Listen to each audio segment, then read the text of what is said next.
오늘은 6월 10일 셋째 날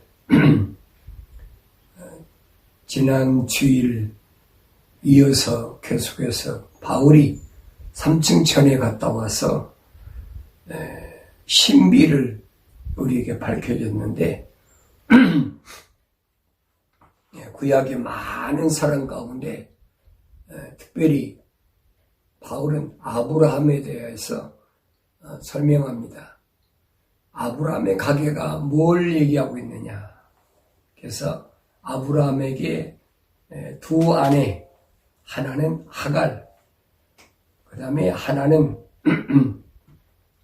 자유로운 여자, 그래서 사라다 그렇게 했습니다. 그러면서 그 두 여자를 통해서 두 아들이 있는데 하나는 여종이 낳은 아들, 그 다음에 또 하나는 자유로운 여자가 낳은 아들. 그렇게 바울은 설명합니다. 지난 시간에 제가 여러분에게 말씀을 전하면서 사라가 임신을 하지 않고 아이를 낳았다. 그런데 그건 제가 잘못 얘기를 했어요. 임신을 하지 않고 이삭을 낳은 것이 아니라 맨스 없이, 다시 말하면 경수가 없이, 우리나라 말은 월경이라고 그러죠. 매월 한 번씩 치르는, 그래서 맨스가 없이 임신한 게 바로 이삭이다. 그 다음에 하갈은 다르죠. 하갈은 젊은 여자니까. 그래 하갈을 아브라함한테 소개할 때 사라는 그렇게 얘기를 하죠. 나는 나이가 많아서 경수가 끊어져서 아이를 낳지 못하지만은 하갈은 젊으니까 하갈을 통해서 자식을 낳으면 씨는 당신이 씨니까 어떤 여자를 통하든 그게 무슨 상관이 있겠느냐. 일반적인 그렇게 얘기를 합니다. 우리가 일반적으로 그렇잖아요. 아버지가 하나면 어머니가 몇이든 똑같은 아버지 씨라고 그러잖아요. 근데 성경은 안 그렇다는 거예요. 그게 이제 우리가 하나님 말씀하고 세상적인 과학이나 철학적인 이해하고 다른 이유가 바로 그겁니다. 그래서 오늘은 사도 바울이 이 아브라함의 가계에 대해서 좀 더 구체적으로 우리에게 설명한 그런 모습을 볼 수가 있습니다. 그게 어디 있는 거니? 로마서 9장 6절부터 7절, 8절, 9절, 10절, 11절, 12절, 13절 그렇게 이제 바울이 설명합니다. 로마서 9장 6절에 보면 그러나 하나님의 말씀이 헛되지 아니하였으니 이는 이스라엘에게서 난 사람이 다 이스라엘이 아니며 또 아브라함의 씨라 하여 다 자녀가 되는 것이 아니기 때문이라. 오직 이삭에게서 난 자만이 너희 씨라 불리리라 하셨으니 그렇습니다. 여기서 6절에서 보면 이스라엘에게서 난 사람이 다 이스라엘이 아니다. 그 이스라엘이 누구예요? 이스라엘은 야곱을 가리키죠. 이스라엘은 야곱이 약봉강가에서 천사와 씨름해가지고 이겨가지고 얻은 이름이 이스라엘이라 그랬잖아요. 근데 대개 사람들은 그 약복강가에서 야곱이 그 씨름한 사람이 하나님이다. 하나님을 야곱이 이겼다. 그 말도 안 되는 얘기를 하고 있거든요.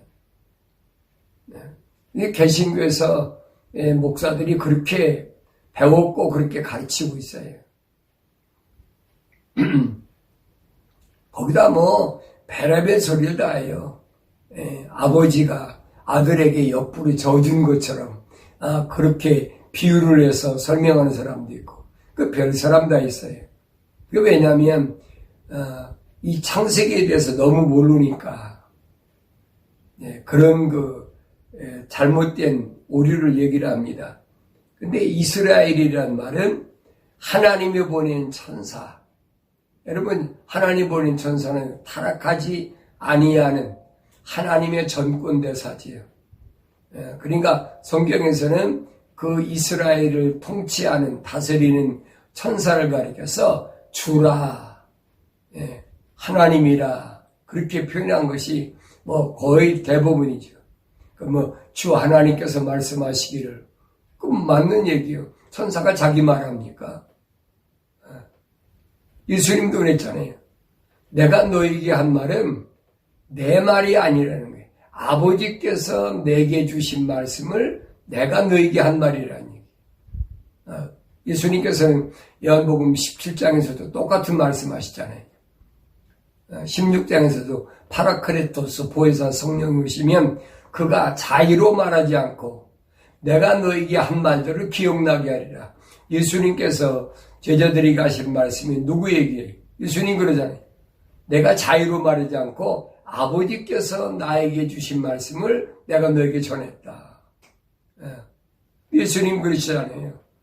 기도할 때 나는 내 자의로 말하지 않고 아버지의 말씀을 아버지의 사람들에게 나는 증거했습니다.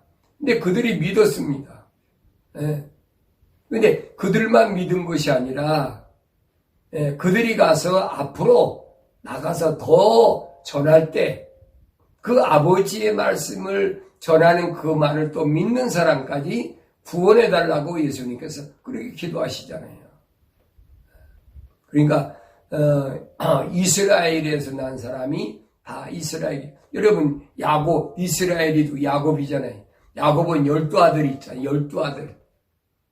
12아들이 있는데 12아들이 다 야곱의, 여자는 레아, 큰 언니, 라헬, 작은 언니, 거기 또 몸종 여자, 여종 둘 있잖아요. 이 네 여자에게서 난 아들이 12이란 말이에요. 근데 그 12이 다 이스라엘이 아니라는 겁니다. 이게 심각하잖아요. 이게 무슨 말일까? 왜 야곱이 이런 말을 했을까? 그 다음에 보면, 7절에 보면, 왜 그 이유가 뭔지를 설명합니다. 또 아브라함의 씨라여 다 자녀가 되는 것이 아니기 때문이라. 아브라함의 씨라여 다 자녀가 되지 않는다. 아니, 아브라함 몸에서 났는데, 하나님이 다 자녀가 아니라, 아브라함의 씨라하여 다 자녀가 되는 것이 아니기 때문이라 그랬어요. 그러면 이거 무슨 말이냐? 아브라함의 몸에서 났지만, 아브라함을 통해서 났지만, 하나님께서 아브라함의 자녀라고 인정하는 사람은 하나님께 선택하신다는 거예요. 이게 아주 중요합니다. 세상에서야 윤리와 도덕적으로 그렇잖아요. 어머니야 다르지만 아버지는 한 분이면 아버지의 씨라고 하지 않습니까? 근데 씨는 씨인데 하나님이 자녀로 인정하시지 않겠다는 거예요. 이게 기독교에서 여러분 신앙의 원리예요. 하나님의 거룩한 뜻이 어떻게 이루어지는지를 우리에게 설명해 주고 있어요. 그러면서 오직 이삭에게서 난 자만이 너희 씨라 불리리라 그랬어요. 오직 이삭에게서만 자만이 너희 씨라 불리리라. 분명히 아브라함 몸에서 난 자들.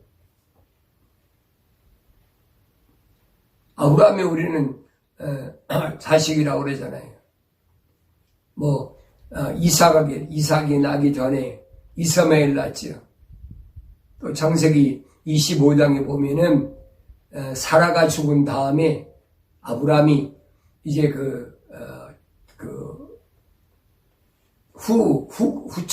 후처지요. 후처를 얻어가지고 아들을 낳아 6을 낳았어요. 그러니까 아브라함의 몸에서 친자는 전부 몇이냐? 8입니다. 8. 이스마엘, 그 다음에 이삭, 그 다음에 구드라에서 난 자녀가 6. 그래 8형제예요. 그런데 하나님께서는 오직 이삭만이 하나님께서 인정하시겠다는 거예요. 그러면서 아브라함의 자녀를 그 다음에 보면은 이삭에게서 난 자만이 너희 씨라 부리겠다는 거예요. 여러분 이 원리를 잘 아셔야 돼요. 왜 그럴까? 내 몸에서 났다고 해서 하나님이 다 하나님의 약속의 자녀로 인정하지 않는다. 여러분 10남매 나면 뭐 할 거예요? 5남매 나고 8남매 나면 뭐 할 거예요? 하나님의 씨라고 인정받는 자가 따로 있다는 거예요. 이게 성경에 구약에 전부 그 얘기예요. 이 원리를 알아야 우리가 혼돈하지 않습니다. 이게 왜 그러느냐? 이유를 8절에서 이렇게 설명합니다. 이는 그랬어요. 육신의 자녀가 하나님의 자녀가 아니요 오직 약속의 자녀만이 씨로 여김을 받는다는 것이라. 육신의 자녀. 자,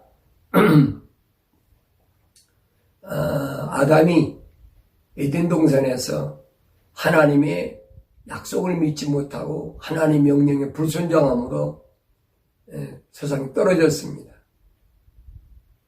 자, 그 후로 육신의 자녀를 낳느냐 하나님의 약속의 자녀를 낳느냐 그 얘기. 육신의 자녀를 낳느냐 약속의 자녀를 낳느냐. 육신의 자녀는 누구냐? 누가 약속의 자녀냐? 그래서 창세기 4장 그 마지막 후반절에 가보면 하와가 나에게 다른 씨를 줬다라고 얘기를 하죠. 다른 씨를 줬다. 그래서 제가 여러분들에게 가인이 아담의 씨가 아니라 하는 것을 얘기를 하면 목사님 그런 말이 어디 있습니까? 내 말이 아니에요, 여러분. 내가 만약에 성경이 없는 말을 한다고 그러면 큰일 나죠. 창세기 5장에 보면 이것이 아담의 세대들에 관한 책이라. 하나님께서 사람을 창조하시던 날에 하나님의 모습대로 그를 지으셨으니 주께서 그들을 남자와 여자로 창조하셨으며 그들이 창조되던 날에 그들에게 복을 주시며 그들의 이름을 아담이라 부르셨느니라 그랬어요. 자, 여기 보면 그들의 이름을 아담과 하와라고 하지 않고 하나 이름을 불렀습니다. 그들의 이름을 아담이라 부르셨느니라. 그러면서 아담이 130년을 살며 자기 모습대로 자기 형상을 따라 아들을 낳아 그 이름을 셋이라 하였더라 그랬어요. 그럼 여러분 창세기 4장 1절에도 보면 그랬잖아요. 분명히 거기는 가인과 아벨을 낳았다고 했는데 그러나 아벨은 죽었으니까 가인이 죽였잖아요. 죽인 이유에 대해서 여러분에게 제가 좀 디테일하게 상고해 보라고 그랬잖아요. 왜 죽였을까? 왜 죽였을까? 최초의 살인자가 왜 자기 아우를 죽였을까? 제가 피에 대해 설명해서 그랬잖아요. 가인은 땅에서 농사 짓는 자고 아벨은 양치는 자라 하나님께 양을 잡아 제사로 드렸다. 그 양을 잡아 하나님께 제물을 드렸으니까 피 뿌리는 제사를 드렸으니까 그랬잖아요. 피 뿌리는 뭐냐? 제사받는 의식이란 말이에요. 구약에서. 그러니까 아벨이 제사 안 받는 것을 싫어하는 게 누구냐? 가인이잖아요. 여러분, 우리가 세상에서 제사 안 받는 것을 가장 싫어하는 게 누구예요? 루시퍼잖아요. 사탄 마귀잖아요. 그래서 여러분들이 그렇게 성경을 올바로 봐야 된다라고 제가 말씀드리는 거예요. 그러면서 여기 보니까 육신의 자녀가 하나님 자녀가 아니라고 그랬죠. 육신의 자녀. 아담은 어떻게 졌어요? 흙으로 창세기장 둘째를 보니까 흙으로 하나님이 지으시고 거기다가 생기를 후 불어넣으니까 아담이 살아있는 혼이 됐다 그랬잖아요. 그 육신에다가 흙에다가 뭘 집어넣었어요? 하나님의 생명, 호흡. 그걸 다른 말로 표현하면 거룩한 호흡을 불어넣어가지고 아담이 뭐가 됐냐? 살아있는 혼이 됐다 이 말이에요. 그러니까 육신과 분명히 살아있는 혼과는 별개의 거예요. 예수님 그러시잖아요. 너희 육신은 죽여도 너희 혼은 해치 못하는 그 하나님을 두려워하라. 육신을 죽이는 거 두려워할 필요 없어.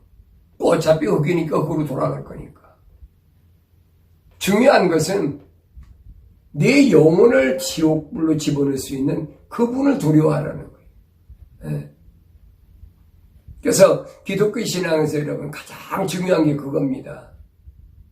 내가 육신을 위해 사느냐 아니면 영혼을 위해 사느냐. 뭐 둘 중 하나지요. 어떤 사람은 목사님 그래도 육신도 살아야 영혼도 살 거 아닙니까? 그게 천만에 그 잘못 생각한 거예요. 잘못 가르쳤고 잘못 배웠고 잘못 인식하고 있단 말이에요. 그러냐가 여러분들에게 창세기 1장 1절부터 창세기 3장 마지막 절까지를 여러분이 올바로 잘 아셔야, 그래야 창세기 4장 1절부터 이 땅에서 내려와서 사람이 살아가는 모든 것들, 다시 말하면 이 땅에서는 철학과 과학으로 합리적 사고를 가지고 얘기하는 것, 그거 왜 잘못됐느냐 하는 부분을 설명해 주고 있다. 창세기 1장 1절부터 3장 마지막 절까지를 봐야 하나님이 창조하신 큰 그림이 다 보일 수가 있어요. 그렇잖아요. 왜 안 보여요? 지금까지 전부 무슨 얘기입니까? 4장 1절부터 세상에 하나님께서 지으신 모든 것에 대한 아담의 타락된 이것만 얘기하고 있잖아요. 왜? 그거밖에 모르니까.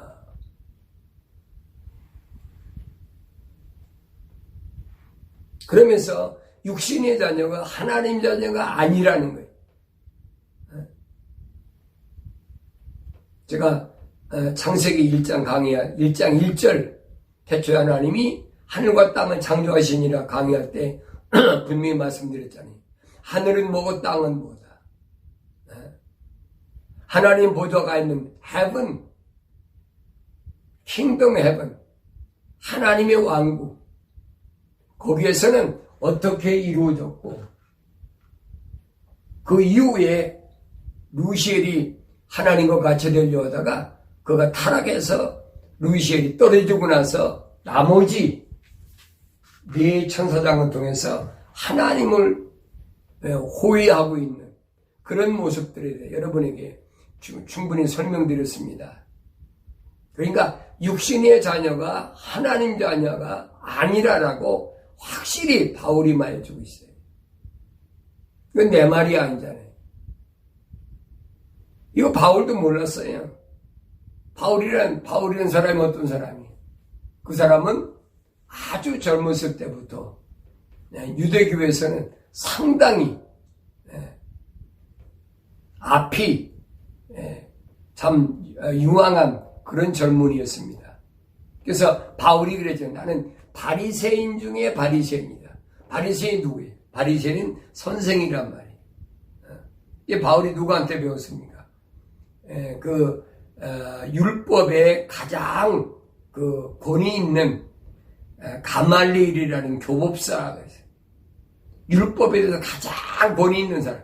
그 사람 밑에서 공부한 사람이 바울이에요. 근데 바울이 그거 몰랐어요.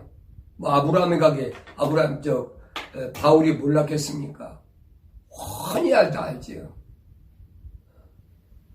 근데 바울이 삼층천에 가서 이 아브라함의 가게가 우리에게 뭘 말씀해주고 있는지를 비로소 갔다 와서 고백하는 겁니다. 신비라 그러면서 신령한 비밀이라.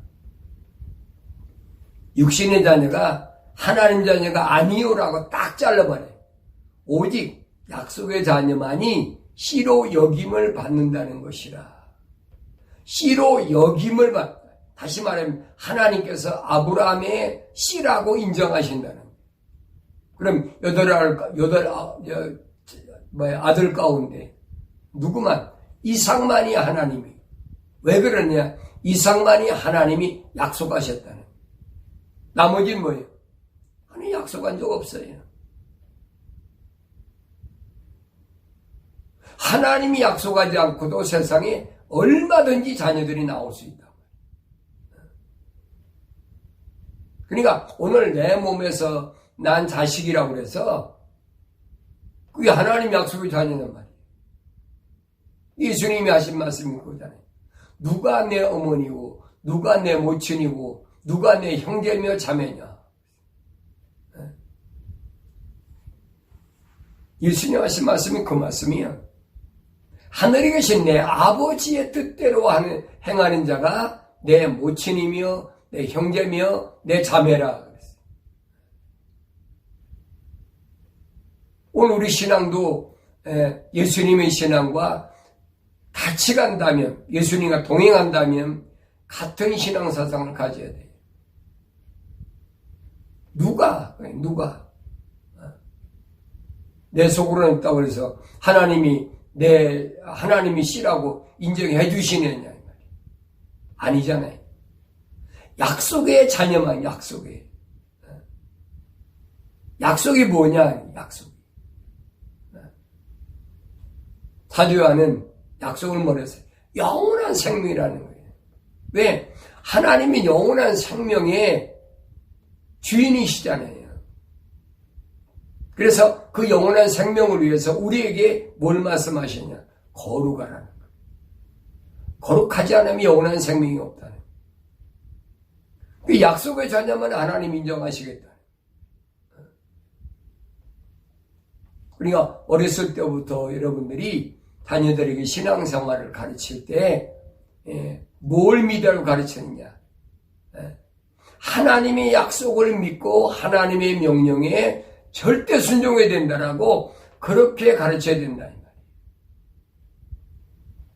이 목사님 그렇게 가르쳐도 안 믿는 게 어떡합니까? 안 믿는 거 어떡하겠어요? 근데 예수님은 그렇게 말씀하시잖아요. 요한복음 8장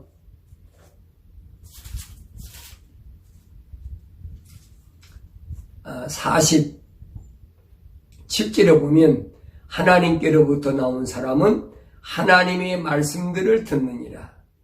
너희는 하나님의 말씀을 듣지 아니하니 이는 너희가 하나님으로부터 나오지 않음이라고 하시니라. 이거 누구한테 한 말이에요? 예수님께 찾아왔던 무리들에게 하신 말씀이에요. 예수님을 에워싸고 있던 유대인들이 하신 말씀이에요.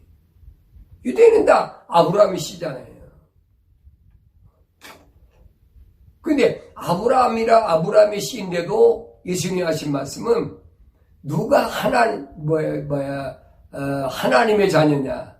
하나님께로부터 온 사람인데 그 하나님께로부터 온 사람을 우리가 어떻게 분별하느냐? 여기 보니까 하나님께로부터 나온 사람은 하나님의 말씀들을 듣느니라 그랬어요.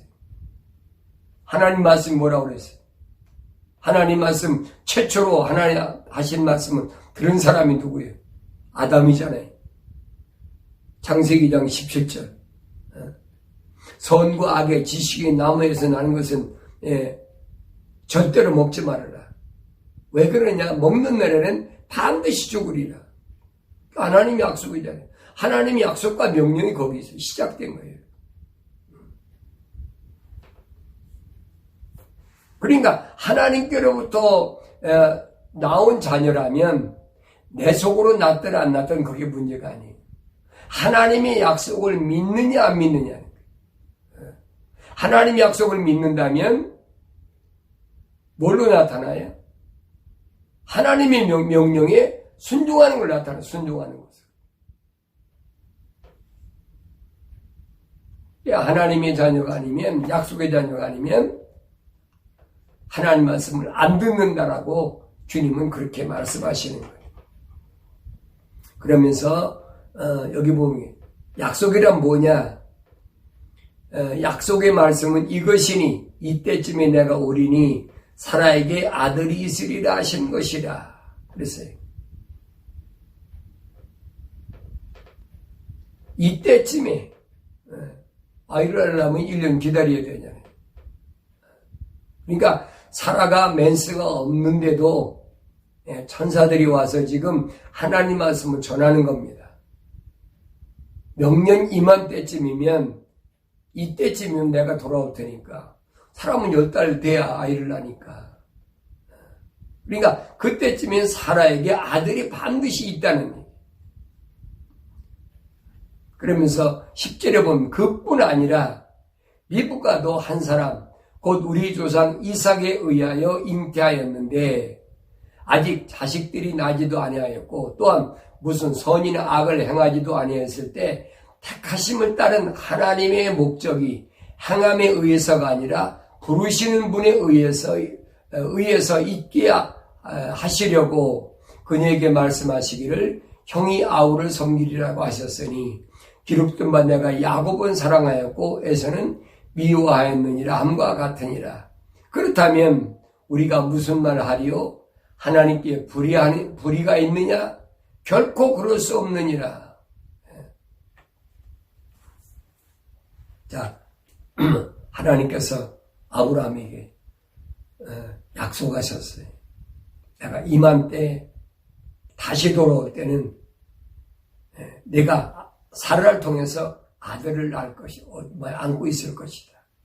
그 이름을 이삭이로 해라. 이름까지 줘줬잖아요. 믿어지질 않는다는 얘기죠. 근데 사도 바울이 3층 전에 와보니까 하나님께서 약속하신 자가 아니면 하나님께서 자녀로 인정하지 않으시겠다는 얘기죠. 우리가 구약에서 보세요, 여러분. 여러 사람이 있잖아요. 예를 들어서 사무엘 같은 사람 보세요. 이스라엘의 초대 왕 사울에게 기름 붓고 또 다윗에게 기름 붓고 그랬잖아요. 그런데 그 거룩한 선지자 사무엘이 아들이었대요. 생각해보세요. 성경 읽으면서 여러분 고개가 갸우뚱한데 사무엘은 이렇게 하나님께 의롭게 거룩하게 받았는데 이 아들들은 왜 이 모양인가? 그렇잖아요. 우리는 여러 가지로 해석하잖아요. 사무엘이 자녀들의 가정교육을 잘못시켰다, 했다, 별의별 얘기를 다 하잖아요. 그 성경이 없는 얘기예요. 성경이 있는 얘기는 딱 한 가지. 아브라함이 아들이 8이나 되지만은 하나님께서 아브라함의 씨라고 인정하는 것은 약속의 자녀인 누구라고 그랬어요? 이삭이라. 그러면서 갈라디아 4장에서 뭐라 합니까? 이삭은 우리에 있는 어머니라. 위에 있는 예루살렘이라. 그렇잖아요. 위에 있는 예루살렘. 그러니까 하늘에 있는 하나님의 약속에 의해서 세상에 온 사람이 아니면 이 말입니다.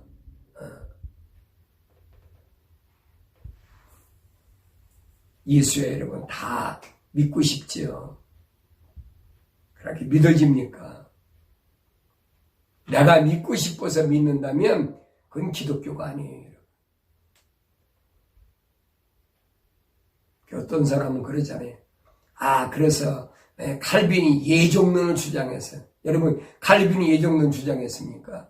새빨간 거짓말이잖아요.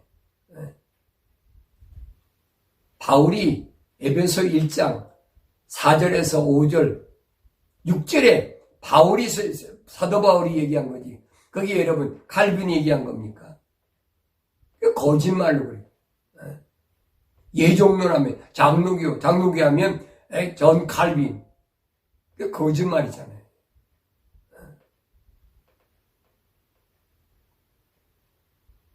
자기들이 좋아하는 사람이, 자기들이 앞세우는 사람을 거기다 갖다 예종론자라. 성경은 여러분 올바로 잘하세요. 나도 장로교에서 신학을 했고 거기서 목사가 됐지만은 그때는 그런 줄 알았어요. 근데 내가 미국 와서 쭉 공부해 보니까 이건 아니에요. 칼빈이라는 사람에 대해서 내가 공부를 해보니까 칼빈은 아버지가 캐톨릭 주교의 석이었었습니다. 그래서 그 아버지 백으로 칼빈은 그 캐톨릭의 사립학교를 다니는 그 특혜를 받고 공부를 했어요. 그러니까 칼빈 머릿속에는 그 캐톨릭 사상이 꽉 들이찼어요. 나중에 그가 스위스 제네바의 시장이었을 때 무슨 짓을 합니까? 스위스 제네바를 성시화시킨다. 성시화. 어디서 영향받았습니까? 에티오피아의 주교인 어거스틴이 쓴 시리 오브 가시라는 하나님의 도성이라는 그 책에서 영향을 받아가지고 스위스 제네바를 성시화시키겠다.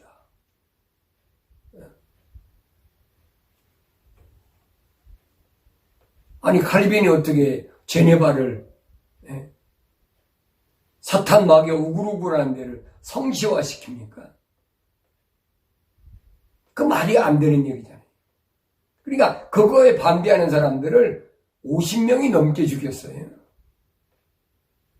나 그 신학교 다닐 때 한국에서 장로교 신학교 다닐 때 그런 거 못 배웠어요. 안 가르치니까 다 쉬쉬쉬하고 안 가르치. 칼빈이가 막 그 예종론 장로교의 장로 교단의 아버지 이러고 추앙하니까. 어떤 신학교 가면 내가 확인을 안 해봤지만은 칼빈의 동상까지 지원했어요, 신학교다가. 한국에 내노라는 그 이름 있는 그 신학교 교수가. 그 말이나 되는 얘기.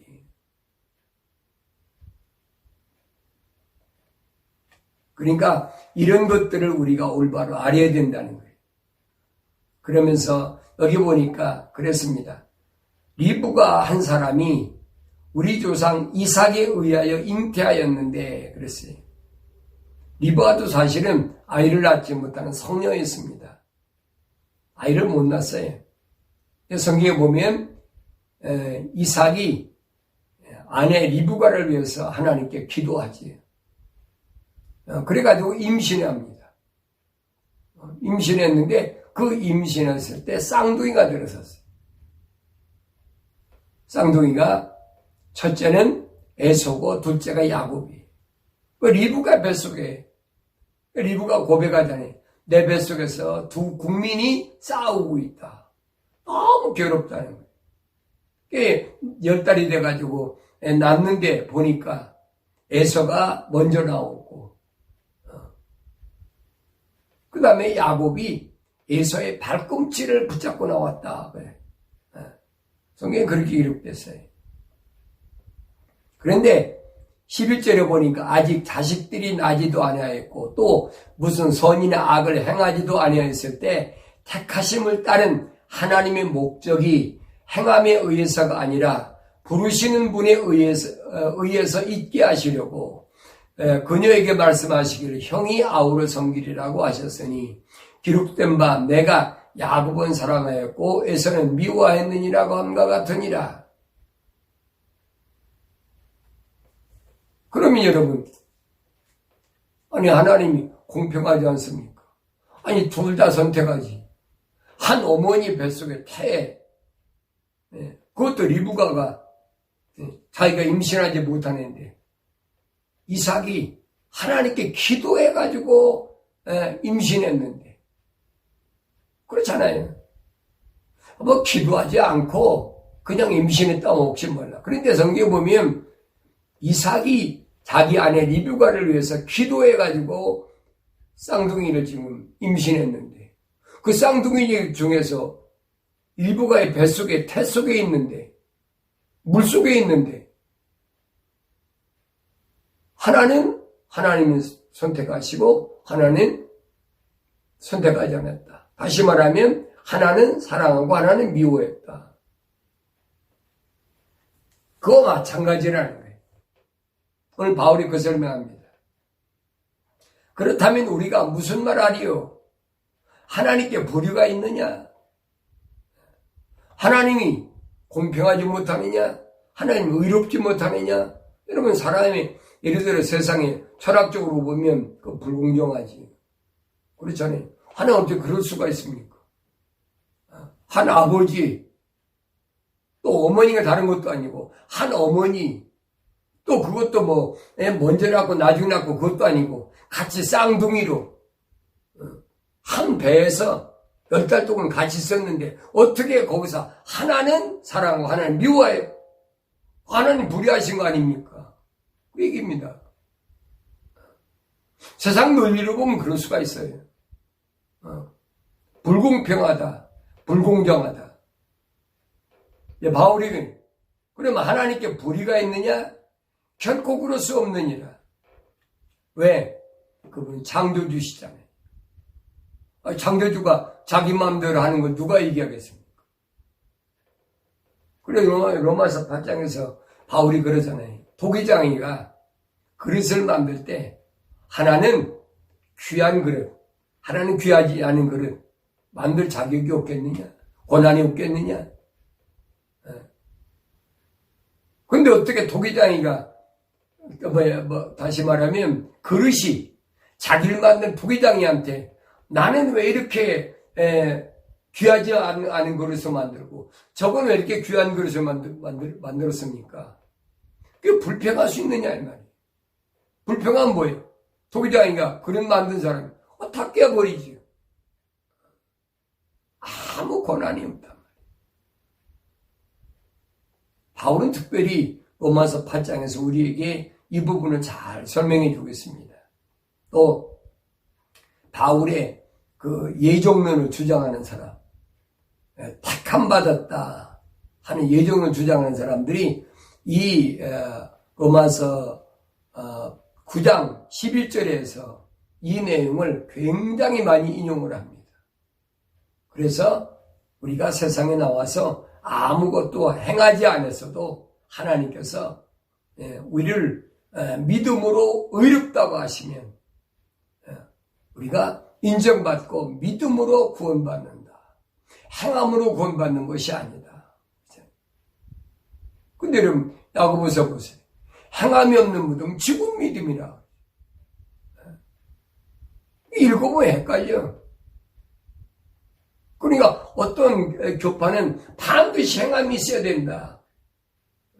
한쪽에서는 장로가 아니다. 믿음으로 이렇게 되는 거지 행함이 없어도 된다. 팔을 나누잖아요. 하나가 아니 둘로 나누잖아요. 그게 사탄의 사상이란 말이에요. 성경 전체를 읽어보면 하나예요. 그게 뭐냐면 하나님께서 아담에게 첫사람 아담에게 하신 말씀. 내가 뭘 믿느냐? 하나님 약속을 믿는 것이고 뭘 행해놨냐? 하나님의 명령에 순종하는 거예요. 이게 하나잖아요. 근데 이걸 왜 둘로 나눕니까? 그 나눠가지고 교파를 만들잖아요. 그래서 내가 여러분들에게 성경을 좀 자세히 전체적으로 잘 읽어봐라.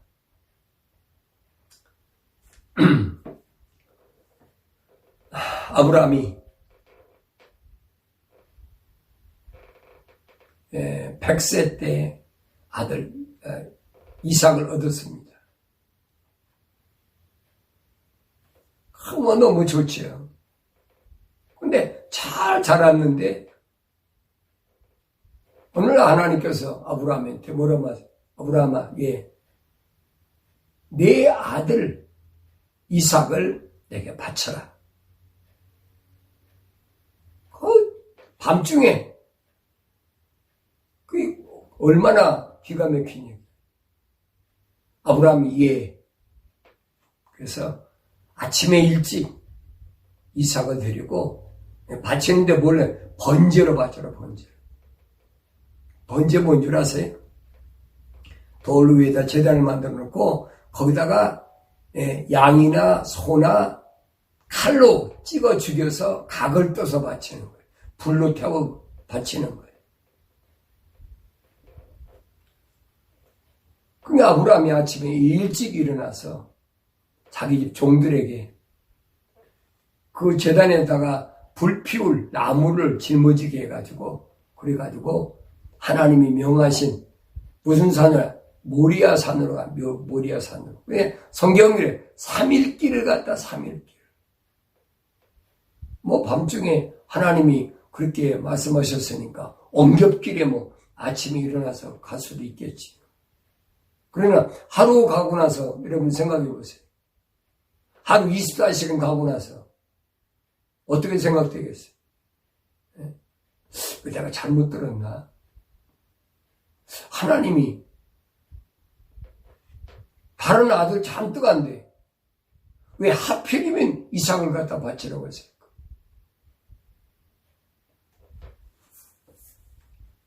그런 생각 여러분 아브라함이 들었겠어요? 안 들었겠어요? 만약 그런 생각이 들었다면 아브라함이 취소하고 돌아갔겠죠. 3일길 가면서도 아브라함의 마음속에는 한 번도 이삭이 하나님 앞에 드려야 될 제물 이상으로는 안 보였어요. 이게 참 놀라운 거예요.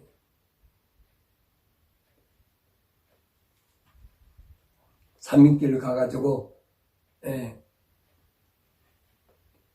종들은 다 산 밑에서 나누고 이삭한테 장작을 짊어집니다. 그리고 산에 올라가는 거예요.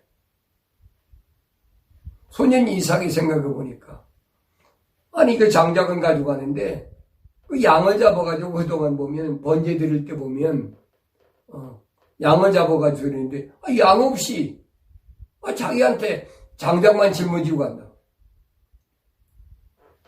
그러니까 이삭이 아버지한테 묻습니다. 아버지, 이 장작은 내가 짊어지고 가는데 하나님께 제사 드려야 제물 양은 어디 있습니까? 그 소리 들었을 때 아브라함이 어떻게 했어요? 아브라함이 하는 말, 그거 걱정할 거 없어. 하나님께서 다 예비해 놓으셨다. 손녀 이삭은 또 눈에 보이지도 않는데 하나님이 예비해 놓으셨다니까 그냥 덜렁덜렁 따라가요. 그리고 하나님이 지정한 장소에 가 바위 앞에 가서 아브라함이 이삭한테 장작을 내려놓게 하고 그리고 이삭한테 상의도 없어. 대뜸 이삭을 꽁꽁 묶어버리고 손발 묶어버리고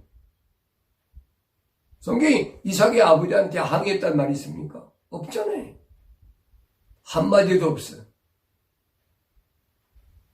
그리고 장작을 쌓아놓고 거기다가 이삭을 갖다 뉘어놓고 이제 칼을 들어가지고 찌르려고 합니다.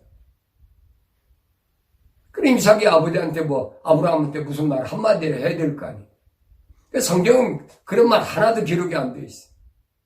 기록이 안 돼 있다는 말은 말을 안 했다는 얘기죠. 아브라함은 이미 칼을 들고 이삭을 내려 찌르려고 그러는데 각을 뜨려고 할 판인데 그때 하나님께서 하늘에서 아브라함아 하고 부르시고 왜 그러십니까? 너 아들한테 손대지 마라. 아니 3일 전에는 금방 하나님께 모리아산에서 바치라고 해놓고 이제 와서는 장작더미 싸놓고 아들 꽁꽁 묶어서 올려놓고 칼로 지금 찍어서 각을 뜰라고 판인데 손대지 말라는 거예요. 하신 말씀이 하나님 뭐라고 말씀하십니까? 성경은 여러분 잘 보세요. 창세기 22장 12절 보면 그가 말하기를 내 손을 아이에게 대지 말고 아무 일도 그에게 하지 말라. 네가 내 아들 내 독자라도 내게 아끼지 아니하였으니 나는 이제 내가 하나님을 두려워하는 줄 아노라 하더라. 여기 보면 내 아들 네 독자라도 그랬어요. 여러분 아브라함이 이삭이 뭐 아들 하나입니까? 독자라고 그러게. 왜 하나님께서 아브라함에게 내 아들 내 독자라고 말씀하셨느냐? 아들이 8 가운데 하나인데 8 가운데 하나 바치면 어때? 7 있는데. 근데 하나님 뭐라고 말씀해? 네가 내 아들 내 독자라도 내게 아끼지 아니하였으니 그랬어요. 다시 말하면 하나님께서 보실 때는 아브라함에게는 이삭 하나만이 아브라함의 자식이란 말이에요. 이게 아주 중요한 부분이에요, 여러분.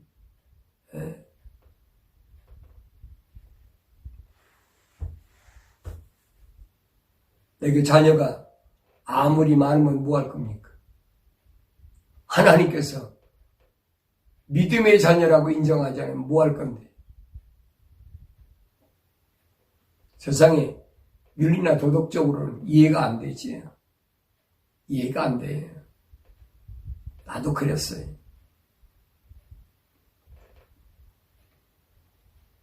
근데 하나님께서 아브라함에게 말씀하신 걸 보면 네가 내 아들 내 독자라도 내게 아끼지 아니하였으니 그랬지. 독자 하나밖에 없는 아들 그 아들을 내게 아끼지 아니했다. 이 말은 무슨 하나님의 명령에 아들을 죽이기까지 하나님의 명령에 순종했다는 거예요. 나는 이제 내가 하나님을 두려워하는 줄을 아노라 그랬어요. 다시 말하면 하나님의 시험에 아브라함이 합격되는 순간 참으로 환상적이고 거룩한 아름다움의 극치의 모습이라. 아마 우리가 그렇게밖에 할 말이 없어요. 여러분 성경 66권에서 이런 모습을 여러분 찾아보세요. 그리고 눈을 감고 묵상해 보세요. 첫사람 아담이 실패한 것을 만회하여 완성시키는 거룩한 모습. 하나님의 명령에 순종하지 못했던 혼적인 아담과 오늘 그 아담이 세상에 들어와서 이 아브라함은 아담의 20대입니다. 노아가 10대고 노아에서 아브라함이 또 10대고 그래서 아담에서 아브라함까지는 20대예요. 20대 만에 아담에서 20대 만에 아담이 실패했던 부분이 회복되는 순간이에요. 참요 얼마나 환상적인 모습이냐. 네? 여러분 성경에서 여러 가지 큰 사건이 많이 있죠. 그런데 그 사건마다 하나님 거룩하신 명령과 약속을 말씀하시면서 우리에게 보여주시는 겁니다. 뭘 보여주십니까? 구약에서는 큰 사건을 보세요. 노아의 사건, 홍수 사건이 유명하잖아요. 또 여기 아브라함의 사건, 이삭의 사건, 야곱의 사건, 요셉의 사건, 또 이스라엘 백성을 출애굽시킨 출애굽의 사건, 이스라엘의 최초의 왕인 사울왕의 사건, 다윗왕의 사건, 그 외에도 바벨론 사건 등 여러 사건들이 쫙 나와 있어요. 그런데 그 모든 사건들이 신약에서 오실 메시아에 대한 약속이라는 거예요. 그게 보여져야 된다는 거예요. 예수님이 말씀하셨잖아요. 요한복음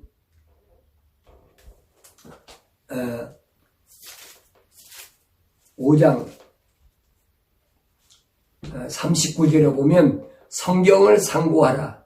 이는 너희가 성경에 영생이 있다고 생각하미니 그 성경은 나에 관하여 증거하고 있습니다. 성경에 영생이 있으니까 성경을 상고하라는 거예요. 여러분이 영생을 원한다면 누구나 다 영생을 원하겠지요. 우리 기독교인들이 영생을 원하지 않는다면 그 사람은 길을 잘못 온 사람이에요. 만약 여러분들이 예수 믿기 위해서 예배당에 나오는데 예배당에 나와가지고 영원한 생명을 얻기 위해서 오지 않고 세상에서 병 고치고 세상에서 잘 먹고 잘 살고 세상에서 자녀 출산시키고 세상에서 어떤 부를 누리기 위해서 여러분들이 만약에 신앙생활한다고 예배당에 왔다면 여러분 길을 잘못 온 거예요. 우리가 예수 믿는 목적은 한 가지, 영생이 영생. 그 성경을 왜 들고 다니는 영생이 내가 믿는 신앙의 목적이 아니면 성경을 왜 들고 다니? 주님 말씀하신 거예요. 성경을 상고하라 명령이. 성경을 뭐예요? 상고하라. 찾아서 읽고 자세히 퍼즐을 맞춰보라 말이에요. 이는 너희가 성경에 영생이 있다고 생각하미니. 여러분 어떻게 생각해요? 성경에 영생이 있다고 생각하십니까? 왜 성경 들고 다니는 거예요? 아니면 남들이 들고 다니니까 예수 믿으려면 성경 들고 다니니까 여러분 그냥 들고 다니는 겁니까? 그 사람이 시간 낭비예요, 여러분. 그런 이유가 뭐가 있어요?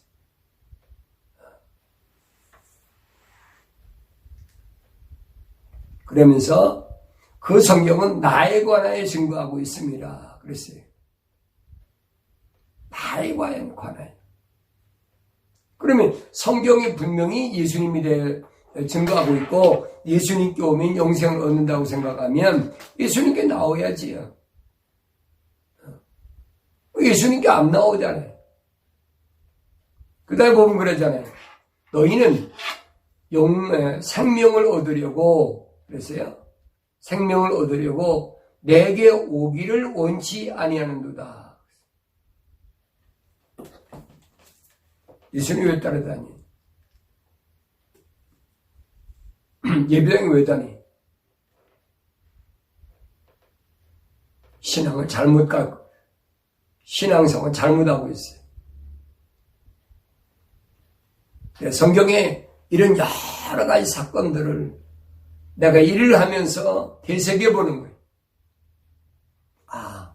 여기서 이 말씀이 예수님에 대한 어떤 말씀이구나. 그래서 그 사람들을 예수님이 뭐냐? 그렇게 하루에 성경에 있는 여러 가지 사건들을 통해서 하루하루를 그렇게 살아가는 그리스도인들, 즉 부르심을 받은 자들이 하나님은 뭐하지? 택하셨고 부르시고 그 다음에 택하셨고 그는 영원롭게 했다는 말이 무슨 말이에요? 영원롭게 했다. 영광 받을 수 있는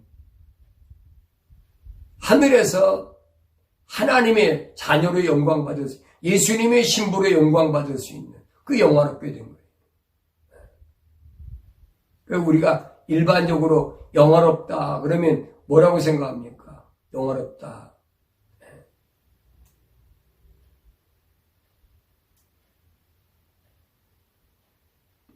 영원롭다 된다는 말은 몸이 귀하게 되어서 그 이름이 온 세상에 드러나는 거예요. 그 영원롭게 되는 거예요. 세상에서 여러분 몸이 귀하게 되는 걸 얘기한 게 아니에요. 하나님 앞에 그 이름이 영원롭게 되는, 귀하게 되는 거예요. 그건 뭐예요? 한 가지밖에 없어요. 거룩한 거 하나밖에 없어요.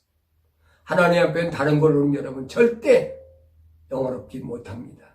그래서 그리스도인들은 하나님께로부터 부르심을 받고 뭘로?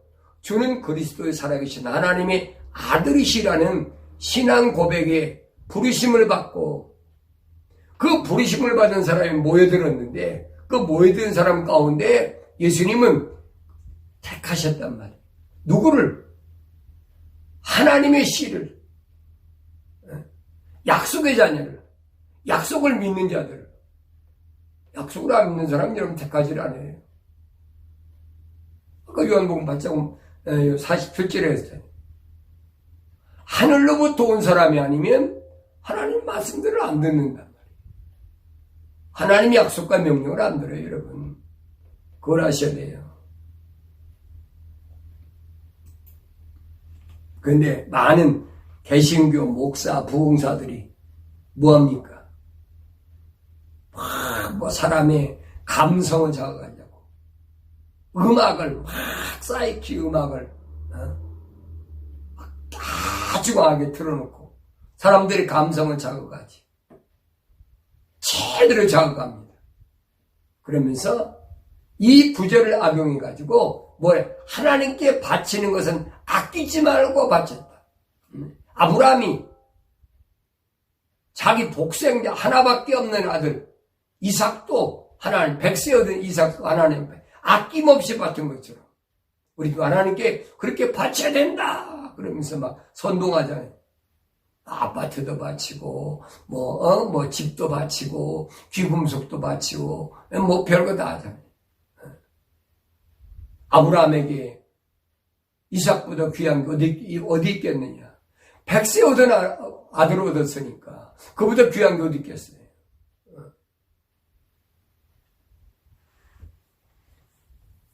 그래야 아브라함이 받은 축복을 받는다. 이런 거짓말로 착취하고 뭐 도둑질하는 거지. 근데 나도 하나님 거룩한 말씀을 깨닫지 못했을 때는 나도 그랬어요. 몰랐으니까. 내가 신학교에서 배운 게 그거밖에 없어요. 그리고 선배 목사들, 부흥사라는 사람들 메시지 들어보면 그거밖에 안 하는 거예요. 그게 올바른 줄 알았지.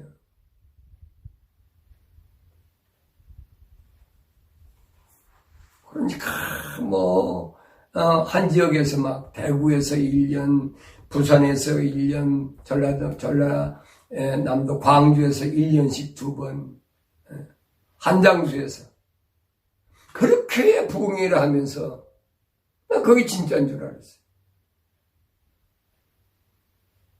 80년도에 초반에 제가 미국에 말씀드리잖아요. 미국에 집회여가지고 한국에 그런 그 공개적인 집회에서는 제가 처음 악기를 동원했습니다. 드럼, 그 다음에 기타, 그 다음에 올겐. 이 세 가지를 동원시켜가지고 전부 올지. 그게 옳은 줄 알고. 사람들이 그러면 아멘하고 할렐루야하고 막 몰려드니까.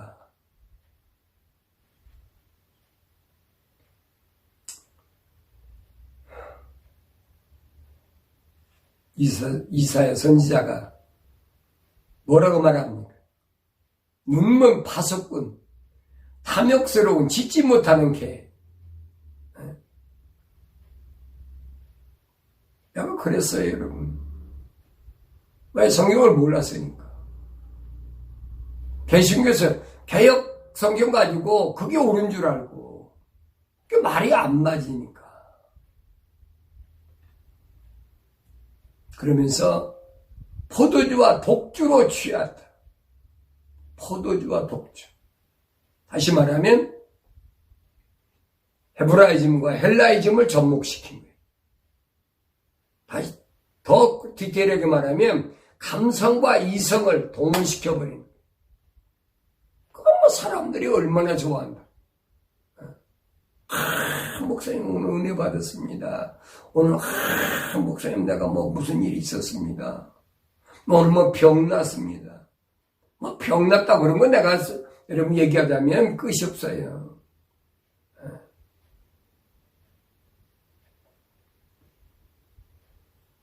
자기들의 배만 부리는 벨리알의 자식들이 아닐 수 없는 그런 짓기를 나도 했었고 지금도 아마 하고 있을 거예요.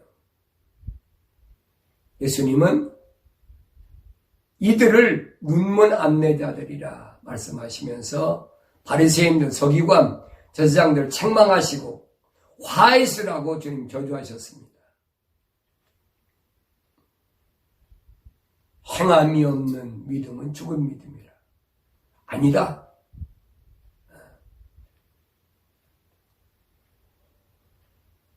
야곱과 에서가 아무리 행한 것도 없는데 하나님께서 하는 사람 선택하시지 않았냐. 그것은 하나님께서 예정하신 것이다. 이래갖고 이런 분리시키잖아요. 참 조잡스럽게 혼돈시키고. 여러분 기독교 신앙은 그렇게 조잡스럽고 혼잡한 게 아니에요. 아주 단순합니다. 한 가지 약속을 믿고 하나님 명령에 순종하는 건 단순하잖아요. 거기에 교파가 필요합니까?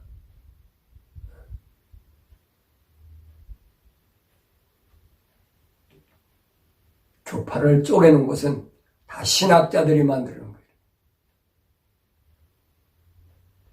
내가 자신 있게 얘기해. 100% 거짓말쟁이들. 기독교 신앙은 그렇게 어려운 거 아니에요. 하나님 말씀은 순수하다고 그래요. 순수하다. 어려운 거 없어요. 그 약속만 믿으면 돼. 하나님 약속. 그 약속 믿고 하나님 명령에 순종하기만 하면 돼. 그 하나님께서 오케이 됐다. 하나님 인정하시는 거예요.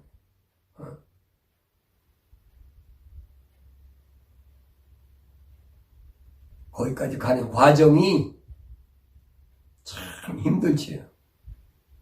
왜? 환경은 나로 하여금 약속을 못 믿게 합니다. 또 약속을 못 믿게 하는 것뿐 아니라 하나님의 명령에 순종을 못하게 해요.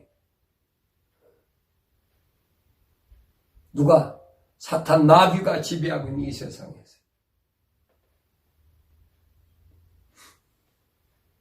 나는 여러분들에게 분명히 말씀드립니다. 목사들이 이 세상에 살면서 왜 세금 안 내? 예수님 세금 내지 말라고 한 데가 있어요? 성경 보세요. 예수님 세금 내지 말라고 하신 적이 있나? 없어요, 여러분. 예수님은 오히려 세금 내라고 하셨어요.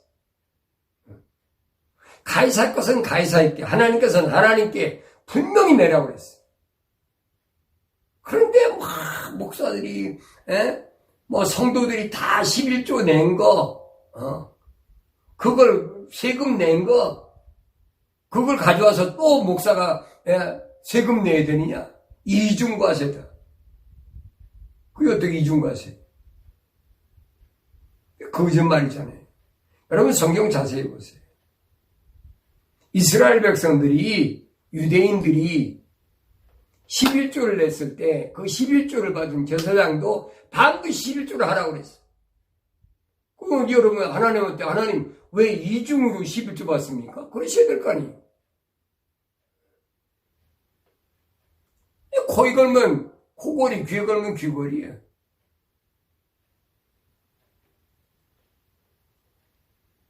요즘 보면은 한국에서 목사들이 앞장서가지고 교회에다가 세금 내라. 교회에다 세금 내라는 게 아니에요, 여러분. 목사가 세금 내요, 목사가. 자기 소득이 있으니 세금 내야지. 그거 못 되면 가가지고. 그런 건 핍박받아도 당연해. 왜? 성경이 그렇게 안 했으니까.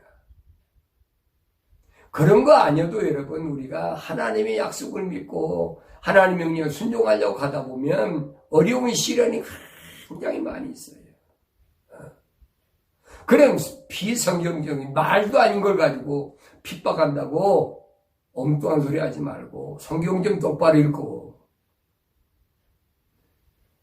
바로 가야만이 성도들이 여러분을 보고 본이 돼서 우리 목사님 보니까 저게 올바른 길이구나. 여러분들이 따라가는 거예요.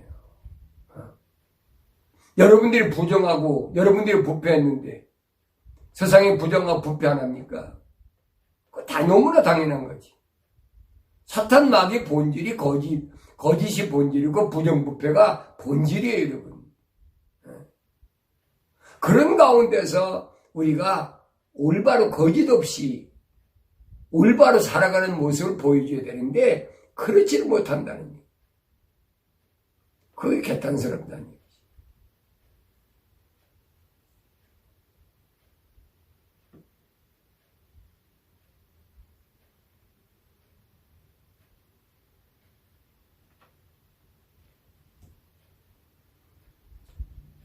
그뿐 아니죠.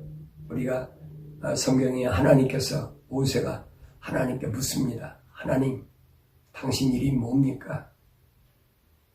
왜냐하면 모세는 어려서부터 난제 몇 달 안 돼서부터 바로의 그 공주의 양아들로 들어가서 자랐으니까. 그러면서 성장한 40세가 됐을 때까지 자랐으니까. 이해가 안 되는 부분이 많죠. 어렸을 때 어머니 젖을 먹으면서 성장했다고 하지만은 나머지 성장은 바로의 궁이 자랐잖아요. 그러니까 하나님께서 신이라면 나에게 뭔가를 이름으로 가르쳐 주셔야 내가 이스라엘 백성한테 나 누가 보냈다. 바로한테가 내가 누가 보냈다. 그래서 왔다. 하나님 이름을 댈 텐데 하나님 이름이 뭡니까? 그러니까 뭐라고 그럽니까? 나는 나다. 여러분 이해가 되세요? 나는 나다. 나야 창조주 하나님이야. 나 자신이야. 왜 아브라함 모세가 이해가 안 되는 거예요. 그 자꾸 물어야 하나님. 하나님 뭐라고 해요? 나는 아브라함의 하나님, 이삭의 하나님, 야곱의 하나님. 이것이 나의 영원한 일입니다. 만약에 하나님의 이름이 있다면 그건 피조물이지 여러분. 창조주 하나님이 아니에요. 이해가 안 되면 여러분 성경 읽어보세요.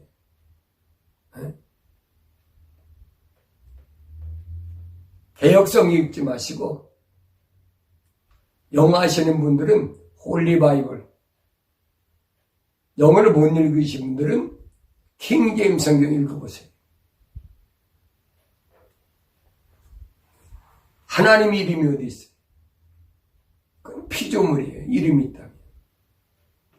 하나님 창조하신 모든 피조물은 아담이 이름을 졌어요. 아담이. 그러면 하나님의 이름을 아담이 졌습니까? 완전히 하나님이 나는 나다. 나는 스스로 있는 자야. 피조물이 이름이 있지 무슨 스스로 있는 자가 이름이 있어. 이게 자꾸 혼돈시키잖아요. 제가 이 원리를 알기 전에는 상당히 혼돈했어요.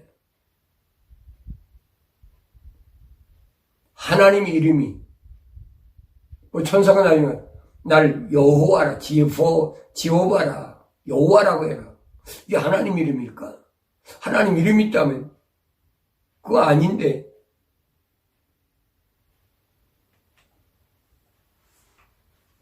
이런 부분을 우리가 올바로 잘 아셔야 됩니다. 다음 시간에는 제가 오늘은 아브라함, 그 다음에 이삭에 대해서 까지 말씀드렸습니다. 다음 시간에는 계속해서 아브라함의 하나님, 이삭의 하나님, 야곱의 하나님, 왜 하나님은 아브라함과 이삭과 야곱의 하나님이 말씀하셨나, 이 부분에 대해서 좀 더 디테일하게, 좀 자세하게 우리가 상고해 본 그런 시간을 갖도록 하겠습니다.